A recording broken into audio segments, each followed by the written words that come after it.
Congratulations, you are buying a home and it's time to close. What are the steps that help get you to the finish line that last week? Stay tuned and find out.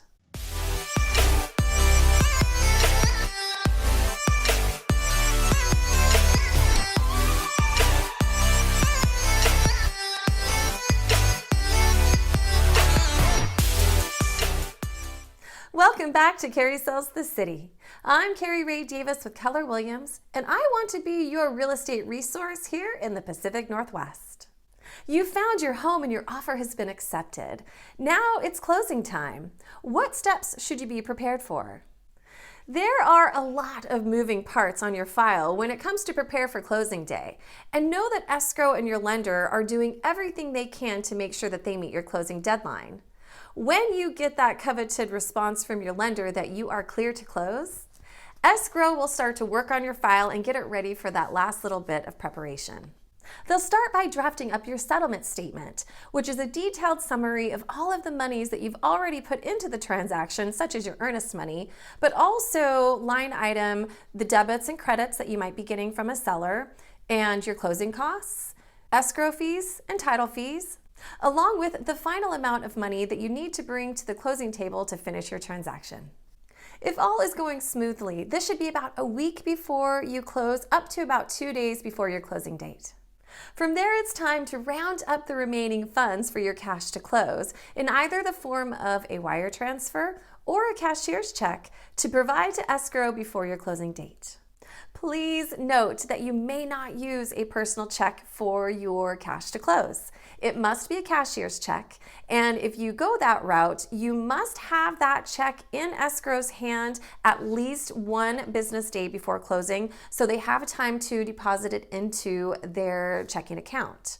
Same with wire transfers. You really do want to wire a day or two ahead of schedule, but if you do have a wire that arrives the morning of your closing date, that will be sufficient enough time in order for escrow to keep the transaction moving and for you to likely hit your closing schedule of that day. Now, while this is all happening, escrow is also scheduling your signing appointment. Now, they may have you come into their office directly for signing, or they may have you meet with a mobile notary. The nice thing about a mobile notary is that they can meet you pretty much anywhere. If you're out of town or on vacation, or you might be an out-of-state or out-of-town buyer, the mobile notary will be able to meet you at a place that works for you at a time that works for you as well. Now that you are at your signing appointment, be prepared to sign your name many, many times.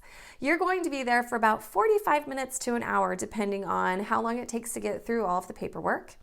And note that you are going to need a blue pen along with your driver's license or some sort of ID or passport to verify your identity.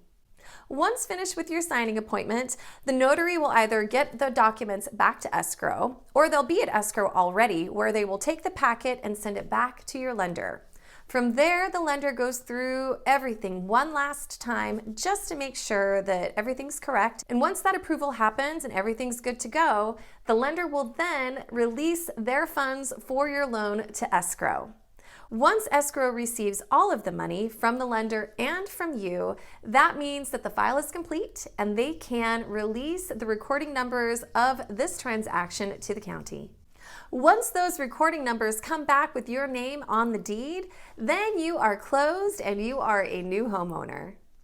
Now, on the day of closing, you have to coordinate with your agent to get keys. And in Washington State, sellers have until 9 p.m. technically on the night of closing in order to keep possession and get themselves out of the house. However, a lot of the times the agents are in good communication with each other, where you can usually get into your home and have key access probably sometime in the early evening. There are so many moving parts that happen on a file to ensure that you have a smooth closing timeline. Know that your lender and escrow and the agents are all in heavy communication with each other to make sure that your deadlines are met and you have a smooth and successful closing day. I hope I was able to demystify the week of closing for you. There's just so much that happens, and a lot of the time, if you've not experienced it before, you just don't know what to expect. I hope that you found this helpful. If you did, like my video, subscribe to my channel, and stick around for another video.